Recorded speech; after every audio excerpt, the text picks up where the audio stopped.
Muito bem, meu povo, boa noite. Queridos, a semana, como é uma semana de mordomia, o objetivo da igreja é levar a gente a decorrer em cima dos temas que pegam esse tema, né? Antigamente, às vezes, falava-se mordomia, né? Mordomia, pensava logo em dinheiro. Mas a mordomia implica muita coisa, né? Não é só o dinheiro. O dinheiro é uma das coisas. A mordomia, né? Ela está implícita praticamente em todos os princípios da vida cristã. E aí nós temos vários itens, né? Que incluem dentro desse item.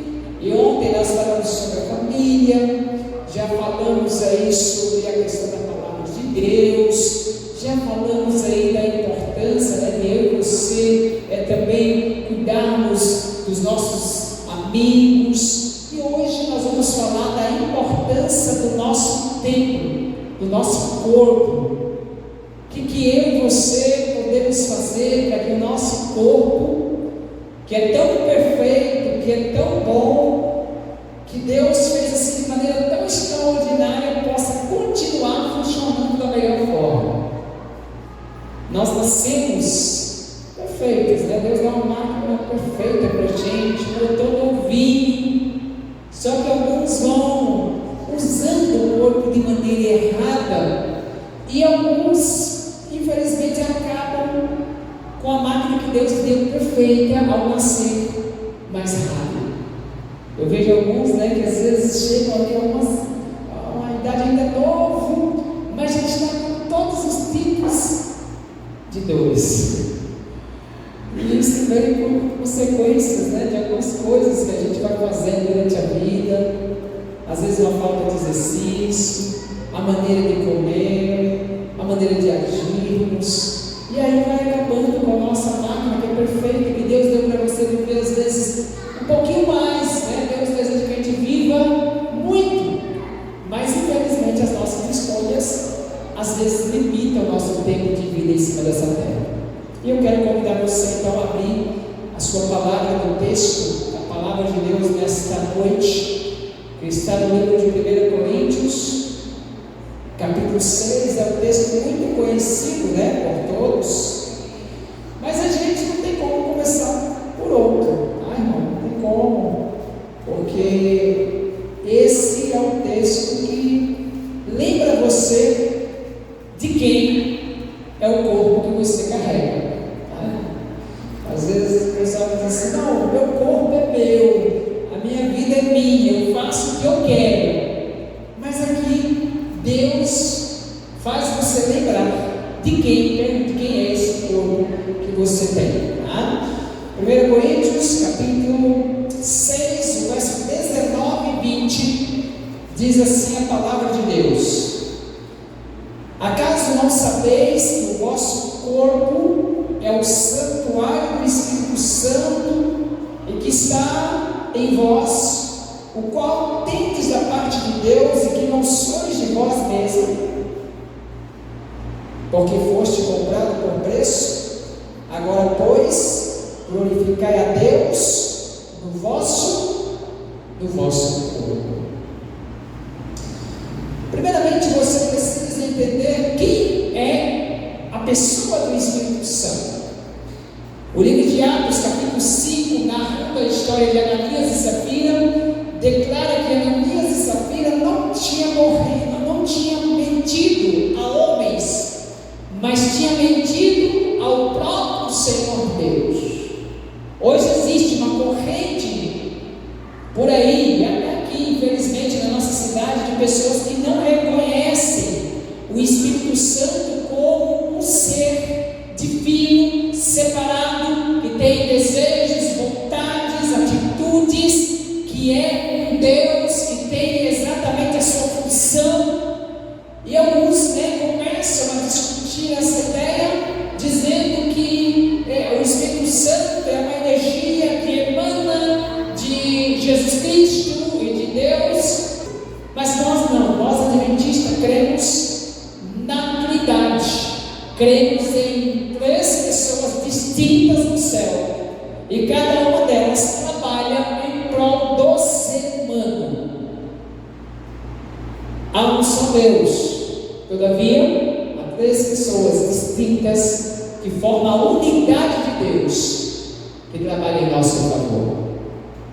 E quando nós entendemos isso, nós compreendemos que o nosso corpo, então, ele é a morada de Deus, santo, separado, que é um Deus que merece o melhor de nós.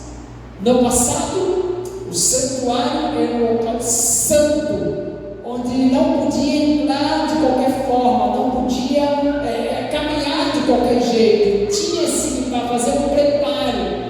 O sacerdote ou o sumo sacerdote, para entrar ali, ele tinha que colocar uma vestimenta adequada, ele tinha que colocar sua roupa adequada e tinha que estar preparado.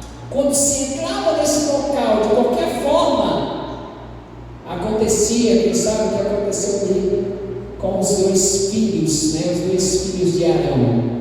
Fogo de Deus caiu e consumiu eles dentro do templo, ou dentro do santuário. Só que hoje parece que nós perdemos um pouquinho da visão e da reverência ao Espírito Santo, porque nós hoje, como cristãos, às vezes nós não estamos preocupados com a roupa que colocamos no corpo, que é o templo ou o santuário do Espírito Santo. Mas uma coisa que mais tem tirado eu e você da presença de Deus e tem causado, quem sabe, um grande problema é a nossa maneira de pensar, agir e comermos. Quando nós olhamos para o nosso corpo, nós entendemos que ele é uma máquina perfeita. Mas essa máquina perfeita precisa ser conduzida da melhor forma. E se você alimenta a sua mente com aquilo que não é bom, o seu corpo vai produzir algo que não é bom. Se os seus olhos veem coisa que não aproxima de Deus, automaticamente a reação do corpo, ela terá também essa direção. Por isso Jesus diz assim: se os seus olhos estão levando vocês para o mal, tire eles, arranque eles, porque é melhor você entrar no céu sem o seu olho do que você entrar com todo o seu corpo para o inferno. E queridos, os nossos olhos, eles podem nos levar a Jesus quando nós estudamos a palavra de Deus. E quando estudamos a palavra de Deus, a gente pode enxergar as mensagens, o desejo de Deus para nossas vidas narrado aqui dentro desse livro, que é a palavra dele, e pode nos levar a uma imaginação profunda, porque estamos lendo algo que toca o nosso coração. Mas a nossa mente também pode ser levada na direção oposta, se nós enxergamos ou se olhamos para algo que não nos leva até Jesus. Tudo está vinculado à nossa visão. Quando a gente olha para uma comida e diante de nós está ali algumas coisas gostosas, primeiramente quem viu foram os olhos. A gente olha e o olho leva a gente o quê? A desejar. Veja, a Bíblia diz que Eva olhou para a fruta e percebeu que a fruta ela desejava o quê? Aos olhos, e também para dar entendimento. E como ela observou que era desejável, ela tomou e comeu. Agora, o cristão, ele não age pelo que ele vê e não age pelo que ele sente de maneira imediata, porque a sua visão é conduzida de acordo com a vontade de Deus. E um personagem que me ilustra muito bem isto é Daniel. Eu não vou pregar sobre Daniel hoje, porque eu não quero falar, eu não quero pregar esta mensagem hoje, mas eu vou usar o exemplo dele para que nós possamos entender este momento. Veja, Daniel, segundo os historiadores, ele havia caminhado aproximadamente 3 meses e meio de Jerusalém até Babilônia, comendo da pior forma, porque ele estava sendo levado como cativo para a Babilônia. E quando ele chega na Babilônia, ele encontra a mesa, vou colocar aqui uma palavra, né, como dizem por aí, usando uma palavra, um hipérbole, ele encontra a mesa dos deuses, porque ali estava a mesa que Nabucodonosor, o rei, o homem mais poderoso daquela época, comia. Tudo de gostoso existia em cima daquela mesa. Mas Daniel não permitiu que os seus olhos enganassem o seu coração. Tem muita gente permitindo que os olhos enganem o coração. Muitos homens permitem com que os olhos enganem o coração quando vê uma menina bonita, e quando vê uma comida, quando vê ali, quem sabe, aquilo que é desejável, e às vezes a gente não pensa, a gente já toma a nossa atitude e entramos em algo proibido. Daniel tinha consciência de que os olhos poderiam enxergar, mas o coração que ama Jesus não poderia absorver aquilo que não agrada ao Senhor Jesus. E antes que ele permitisse que o seu coração desejasse, ele tomou uma decisão em seu coração de dizer: não. Você não vai tomar essa decisão se você já não tem essa decisão tomada em sua casa. Não é fácil. Nós, quando estamos com fome, a gente é levado a consumir coisas que a gente não consumiria antes. Por exemplo, eu observo os meus filhos. Às vezes, quando a gente dá algumas coisinhas para eles antes do almoço, chegam na hora do almoço, o que acontece com eles? Eles não querem, escolhem o que comer. Mas quando chega o momento do almoço e eles não comeram nada, eles ficaram um bom tempo sem comer, até o verão que amargou, Samuel responde. Ou seja, que leva a gente exatamente a comer, a ter um apetite mais aguçado, é a nossa fome. Só que nós que tememos ao Senhor, nós entendemos que a nossa fome, ela não pode estar além dos meus princípios.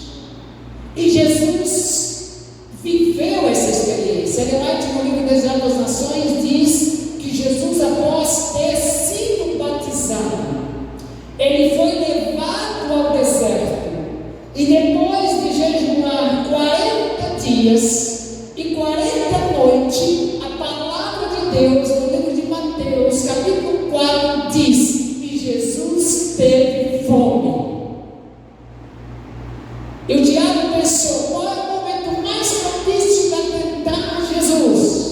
E nos cálculos do diabo, era no momento em que ele estava com fome. Era no momento em que ele estava fraco fisicamente. Era no momento em que ele não tinha mais força física para lutar. E ele pensou: este é o momento. E assim como eu derrotei Eva, assim como eu derrotei Adão, assim como eu derrotei muitos no passado, eu vou derrotar Jesus agora, oferecendo a ele algo de comer. E o diabo não pensa 2 vezes, e ele chega até Jesus, e ele diz assim: se tu és filho de Deus, mande que essas pedras se transformem em pães. Veja, ele estava com fome, E queridos, no momento da fome, a melhor coisa é pão. E agora o diabo diz assim: olha, você tem o poder, você pode fazer isso. E se você fizer isto, você vai estar cuidando do corpo, que é o templo do Espírito Santo. E você vai estar se alimentando. O teu corpo está totalmente fraco, está totalmente frágil. E agora você tem a oportunidade de alimentá-lo. E queridos, nos dizem que nós vivemos. Muitas pessoas renunciam aos seus princípios quando estão diante de alguma perda, de alguma circunstância, onde elas dizem assim: olha, aqui eu não tenho uma salada, aqui eu não tenho isso, aqui eu não tenho aquilo outro, então eu vou comer isso aqui e Deus vai entender, Deus vai compreender, porque nesse momento eu não tenho, o que eu tenho é isso. Mas queridos, nós temos que entender que os nossos princípios, eles não são negociáveis, mesmo quando estamos em momento de apuro. Daniel, ele estava no momento em que ele não tinha o direito de escolher. Ellen White, quando comenta a história no livro Profetas e Reis, ela diz assim: ele poderia ter sido morto por tomar esta decisão, por se opor à comida do rei. Ele não estava no momento de escolha, ele não estava no momento em que tudo estava fácil, ele estava como escravo. E o escravo não tem direito de escolha. O escravo come o que dá para ele, e se não quiser, fica com fome. Mas Daniel entendia que a permissão dele ter ido para a Babilônia era de Deus. O cristão, ele entende que em todo momento da sua vida, todos os passos que damos, é porque Deus está permitindo. E se nós entendemos que Deus está permitindo viver aquele momento, aquela dificuldade, é porque Ele também já proveu uma solução. Deus nunca te coloca numa dificuldade, um filho fiel, sem prover para você uma solução. Se você for fiel, Ele vai prover uma solução onde parece não ter solução. E Daniel sabia disso. Por isso ele foi firme nos seus princípios. Não vou contaminar o meu corpo com isso. E a Bíblia diz também que Deus permitiu Daniel ter o privilégio de não contaminar-se com as finas iguarias do mundo.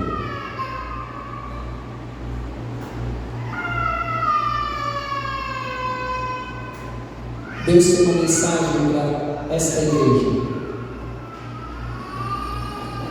E Deus conduzindo a igreja em todo momento. Às vezes a gente olha no passado e a pergunta é: por que no passado podia e por que hoje não posso? Porque no passado as pessoas comiam tudo que era limpo e hoje Deus diz assim: cuide para não comer disso, não comer aquilo outro. Por que as mensagens são diferentes? O sermão de sábado, ao estudar para o sermão de sábado, decorrendo no livro Grande Conflito, eu entendi claramente que a palavra de Deus diz assim, a escritura na verdade inspirada, ela diz assim: Deus tinha uma mensagem para o tempo de Guilherme Miller. E qual era a mensagem que deveria ser pregada? Apenas a primeira mensagem. E eles fizeram muito bem isso. Quando aconteceu o desapontamento em 1844, Deus agora entrega a segunda mensagem à sua igreja. Qual é a mensagem agora? Saia da Babilônia, fuja da Babilônia, saia dos costumes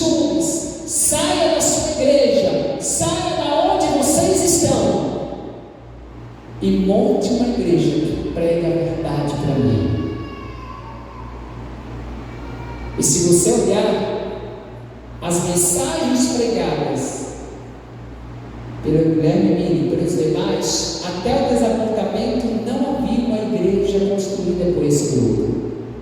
Os assembleanos continuam lá, só exemplificando, tá? Os anglicanos, e cada um continuou na sua igreja, crendo que Jesus iria voltar. Mas quando houve o desapontamento, os pastores, a história diz que os pastores e os líderes das igrejas, aos irmãos voltarem depois desses apontamentos, sabe o que aconteceu? Eles dizem assim: olha, se você não mudar a sua visão, se você não mudar o seu ponto de vista, você não vai poder continuar aqui. E eles tiveram que escolher se iriam permanecer lá e renunciar à mensagem, a primeira mensagem angélica, da crença na volta de Jesus, ou continuariam estudando a palavra e permaneceriam fiéis aos princípios. E muitos decidiram permanecer fiéis aos princípios, por ter entendido que eles nunca tinham vivido uma mensagem tão intensa, tão feliz, eles nunca tinham tido uma experiência tão agradável como eles tiveram nos anos em que eles pregaram que Jesus iria voltar. E começaram a estudar profundamente, novamente, o quê? A palavra de Deus. E Deus foi entregando a luz a esta igreja. Entregou a segunda luz, a segunda mensagem angélica, e eles compreenderam, e com o tempo eles montaram então a igreja adventista do sétimo dia. O tempo passou, até 1860, até 64,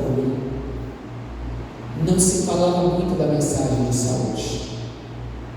Mas a partir de então, Deus começou a entregar mensagens para Ellen White. E ela então começa a escrever uma mensagem para esta igreja que está contida na terceira mensagem angélica. E Deus diz: aquilo que no passado era lícito consumir, agora eu estou dizendo para vocês que está no tempo de deixar. E Ellen White diz: a terceira mensagem, dentro dela está uma mensagem de saúde, e esta mensagem é o braço. Vocês não têm como pregar a terceira mensagem se a mensagem de saúde não estiver contida. E aí ela começa dizendo: vocês precisam cuidar do corpo, que é o templo do Espírito Santo. Quando nós vencemos o nosso apetite, a vontade de comer aquele pedaço de bolo, chocolate, aquele doce. Eu não tenho ambição para doce, eu fui criado sem doce. Doce não é minha tentação. Mas, queridos, não é fácil. Tem coisas que você luta a vida toda. Eu gostava muito de refrigerante. Até mesmo nesses 9 anos. Eu ia nas festas e lá eu tomava mais refrigerante que eu comia agora. Eu gostava de refrigerante. Eu tive que lutar, senão vai me ajudar a largar, porque não é fácil. E faz anos que eu não tomo mais refrigerante. Eu não vou dizer para vocês que é um negócio assim, tem gente que tem aquela coisa assim: eu olho, eu não sinto nem vontade. Pô, irmão, se eu ficar olhando para o refrigerante, eu não sinto vontade, porque é bom, irmão. Assim, o paladar, né? Mas a gente tem que ir lutando, a gente tem que ir deixando, porque eu entendo que o meu corpo é o templo do Espírito Santo e que eu devo cuidar dele. Por quê? Porque o livro de 1 Coríntios, capítulo 13, verso 16 e 17, diz assim: não sabeis que sois santuários de Deus e que o Espírito de Deus habita em vós? E aí diz assim: se alguém destruir o santuário de Deus, Deus o destruirá santuário de Deus que sois vós os sagrados. Ou seja, se você está destruído, irmão, Deus não vai pedir que você tenha uma doença, Deus não vai pedir que você tenha um câncer, Deus não vai pedir que você contraia, quem sabe, uma doença incurável. E agora vocês estão vendo aí, acompanhando nas redes sociais, o pastor Rafael Santos dando o seu testemunho. Ele reconhece que durante a sua vida, ele não estava cuidando do seu corpo. Ele não estava cuidando com a sua maneira de comer, com a sua maneira de beber. Ele estava pregando, ele estava levando uma mensagem, estava transformando muitas vidas, mas não estava transformando a si mesmo. E ele hoje está convicto que Deus permitiu ele passar pela dor, pela perda, para que ele pudesse acordar para esta mensagem. E a pergunta que eu faço para você, irmão, será que Deus vai ter que permitir também você passar pela dor, pela perda, para que você possa começar a entender que algumas coisas que estamos consumindo hoje não devem fazer parte do nosso cardápio? A ciência diz que os refrigerantes não fazem bem. E nós, como cristãos, temos a mensagem que diz assim: você está consumindo algo que não faz bem para o teu corpo, Deus vai te destruir. Deus vai permitir que você tenha um diabetes. Deus vai permitir que você sofra com alguma doença, porque você está destruindo o seu corpo. Nós estamos hoje, queridos, muito longe de como deveria ser as nossas vidas. Eu tenho estado preocupado. Eu não sou aquele pregador extremista que vou dizer assim para você: querido, você beber isso, você comer aquilo outro, você está perdido. Não, queridos, eu entendo que cada um de vocês tem um momento certo para tomar esta direção.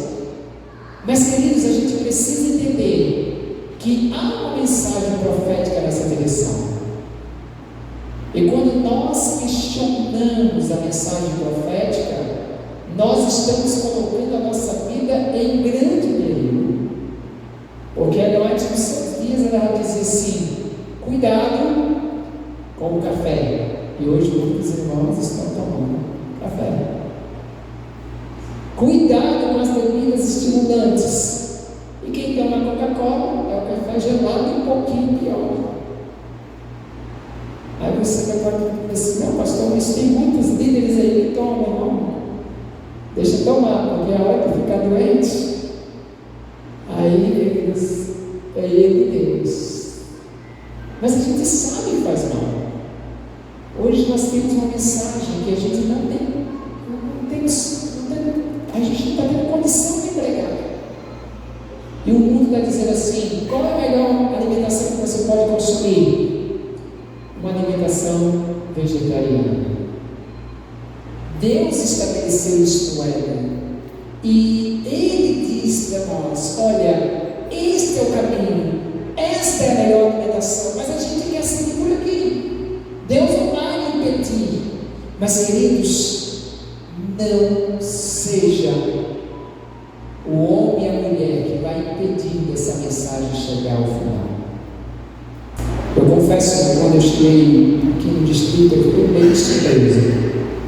Uma das coisas que mais me surpreenderam, e é uma novidade, que eu já conversei com vários líderes aí, é saber que nossa carne tinha um propósito de colocar no caminho de Cristo.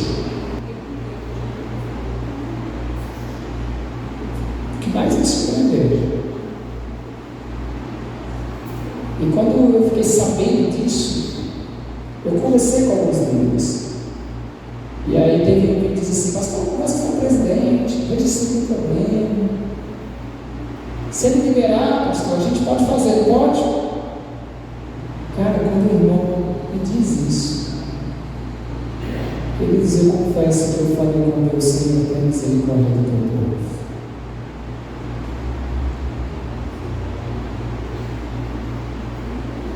Nós temos uma mensagem. E essa mensagem o presidente não pode autorizar que ela seja tirada. e nem Deus para você. Se você quiser tirar da sua vida, você tem todo o direito. Eu não vou estar aqui para te proibir, mas aquilo que é profético, quem pode mudar é somente Deus. E nunca foi o plano de Deus que nós comêssemos carne, e muito menos que nos nossos eventos tivessem carne. E hoje, um almoço tem sido difícil para a gente comer sem carne. Será que a gente quer ir mesmo para o céu? Será que a gente está indo para o céu? Será que o nosso sonho é chegar lá?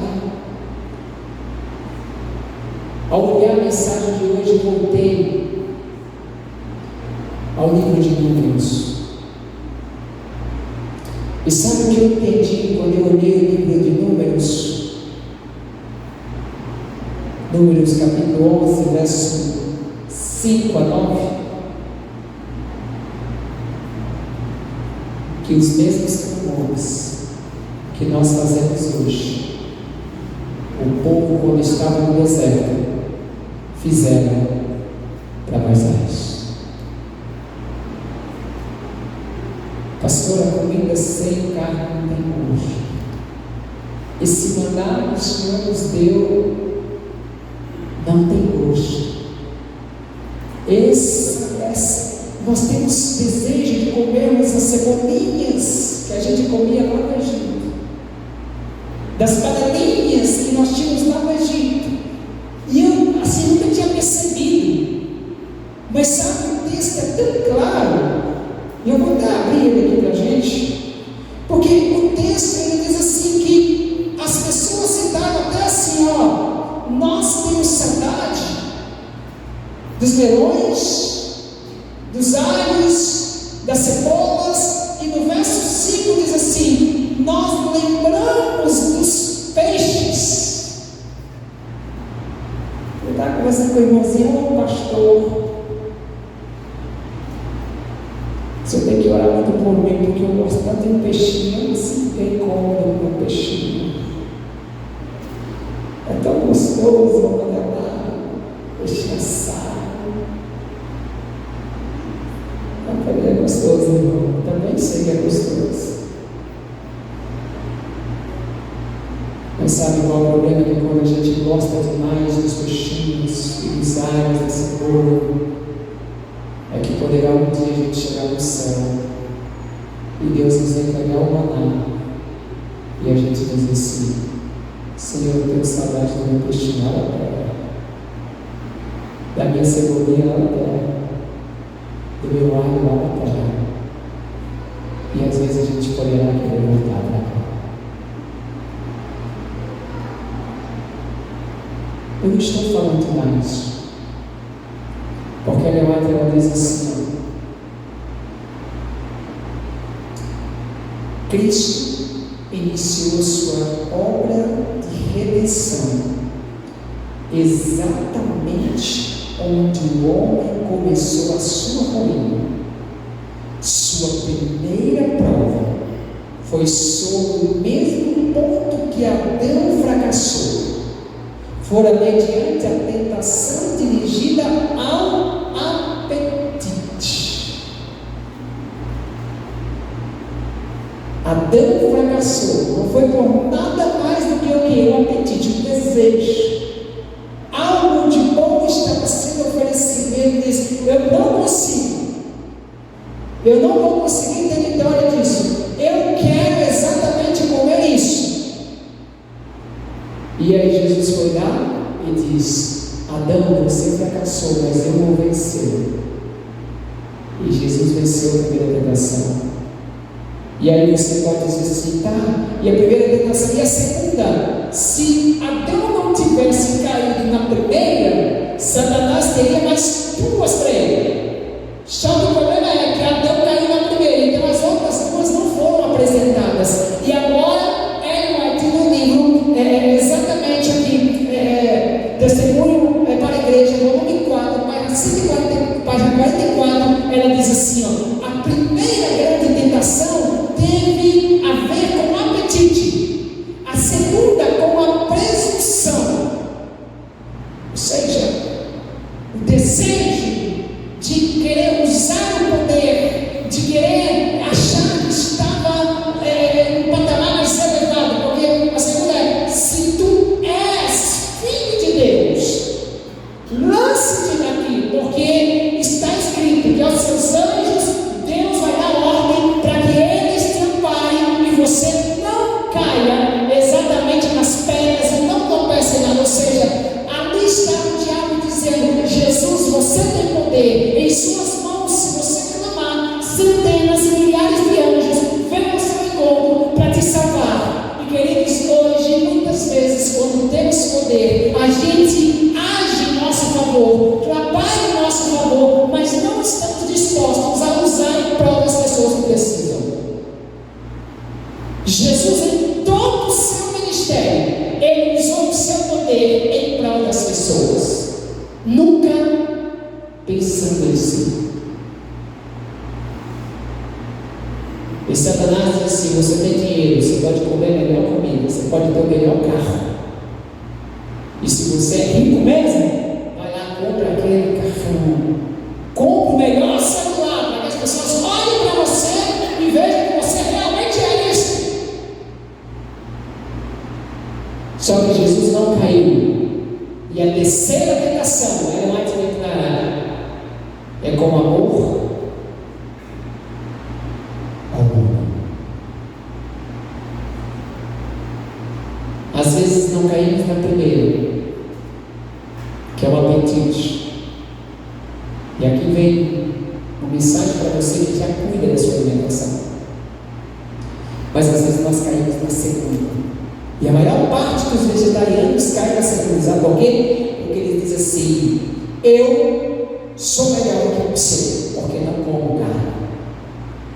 Eu sou melhor do que você, porque eu não faço isso, porque eu não faço aquilo. E às vezes eu já vi muitos cheios de si. E porque não comem carne, eles acham que já estão santos e que já vão entrar no céu.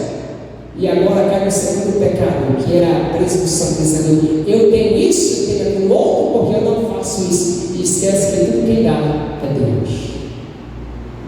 E quando a gente não cai na segunda prova, a gente cai na terceira, que é o amor ao mundo. O diabo olhou para Jesus e disse: ó, tudo isso aqui, ó, que você está vendo, eu te entrego, se você apenas prostrar em mim, adorar.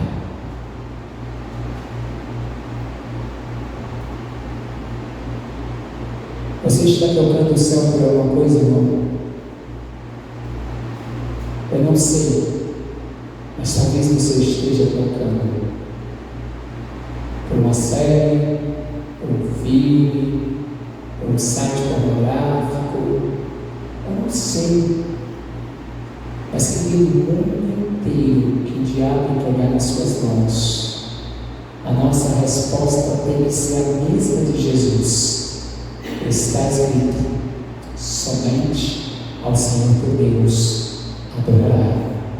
adorarás, e somente a Ele darás conta.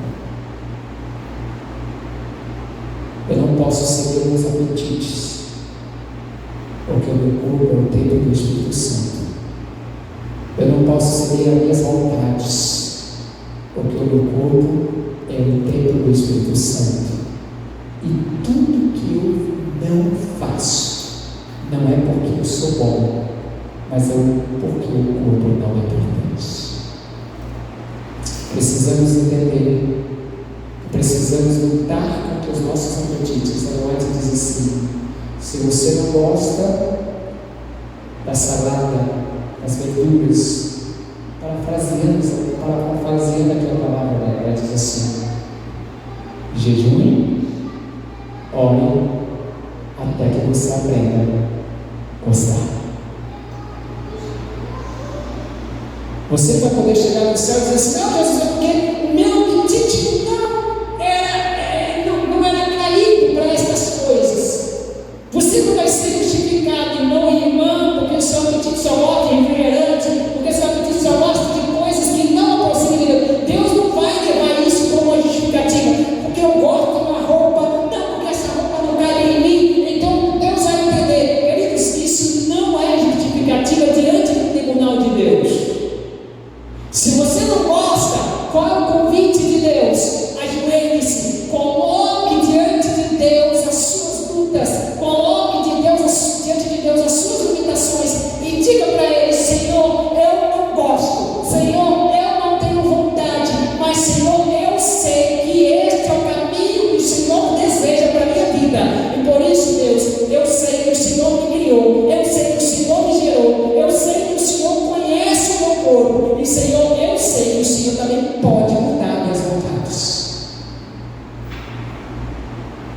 E Deus vai. Porque quando a gente não pode, Deus entra. E Ele diz: eu posso tudo. Com Deus eu posso todas as coisas. Sem Ele a gente não pode nada. Por isso, terminando a mensagem de hoje, eu quero dizer para você: é propósito do Senhor levar o seu povo de volta ao viver simples, de frutas, vegetais e cereais. Deus proveu frutos em seu estado natural para os nossos primeiros pais. E Deus está trabalhando em favor de seu povo e deseja que fiquem no mesmo caminho que Adão e Eva percorreu antes da queda. Pastor, eu tenho uma família grande. Ellen White vai dizer assim: temos uma família grande, 16 pessoas. Mas eu brigo a vaquinha e ela diz assim: eu uso a mata. Ah, pastor, tem uma família muito grande, fica tudo muito caro. Você não precisa comer todos os dias um alimento caro. Ela diz assim: um alimento bem temperado, simples, tem o suficiente para nutrir o seu corpo. Pastor, meu corpo sente fraco. Pastor, eu já tentei ser vegetariano, mas o meu corpo parece que está fraco. Eu pareço que eu não consigo realizar as mesmas atividades que eu realizava quando eu comia carne, quando eu comia de tudo. Pastor, eu não consigo, eu me sinto fraco demais. E ela ainda dizia isso no Conselho para a Saúde, Conselho para a Igreja, na verdade, na página 235, ela diz assim: ó, quando se deixar o uso da carne, há muitas vezes uma sensação de fraqueza, uma falta de vigor. Muitos alegam isso como prova de que a carne é essencial, mas é devido a ser o alimento desta espécie estimulante, a deixar o sangue febril e os nervos estimulados, que assim se lhes tem sentido falta. Se você tem sentido fraco, irmão, porque o teu corpo já está sendo o quê? Debilitado. Seu corpo já está sendo destruído pelo consumo do alimento inadequado. Aqui não é eu, é ela falando, irmão. Tudo que você apresentar de argumento hoje, lá na época dela já existia. E ela diz: isso não é desculpa.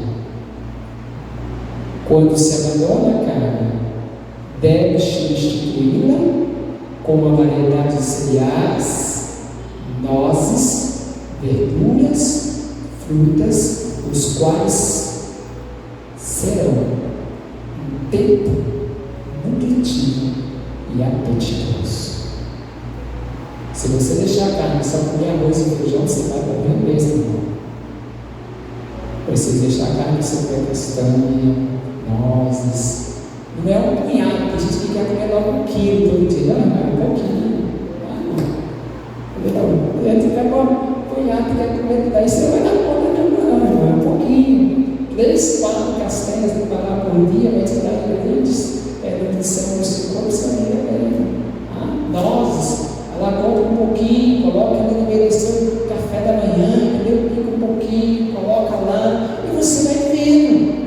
Agora, ela é mais do tempo dela, ela diz assim, ó, que alguns chegavam a ela e diziam assim: vou abandonar, vou deixar a vida ser vegetariana, porque eu testei e não deu certo. E aí ela dizia que essas pessoas, elas estavam enganadas. Se você já foi alguém que cuidou melhor do seu corpo e hoje está cuidando de qualquer forma, Deus te convida a cuidar melhor, porque o teu corpo é um templo de Deus. Quantos aqui acreditam que o seu corpo é o santuário do Espírito Santo? Se é dele, a gente vive para ele, a gente faz para ele, a gente anda por ele, come por ele, bebe por ele, e tudo que fazemos é para o Senhor. Que Deus te abençoe, para que você cuide do teu corpo, para que o Espírito Santo tenha prazer de andar todos os dias na sua vida. Eu quero convidar você a cantar uma música. E hoje a música que eu quero cantar é bem conhecida, fala bastante comigo. É a música Entrega. A gente precisa, às vezes, entregar tudo para Jesus. Precisamos entregar os nossos dons, nossos talentos, nosso coração. Porque quando a gente entrega nas mãos de Deus, a gente diz assim: Senhor, eu não posso, mas o Senhor pode. E por isso, está em tuas mãos. Que Deus te abençoe enquanto você canta essa música. Fale com Jesus: Senhor, me ajude a viver uma vida de entrega em suas mãos.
Permita que a cada dia a palavra seja a última palavra em sua vida.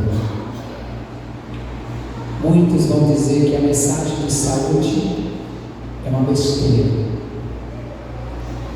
e que a gente tem que aproveitar mesmo a vida, que Deus não vai se importar, Deus vai entender. Mas, queridos, diante da luz que eu tenho, dos livros estudados da Ellen White, eu creio que inspirados,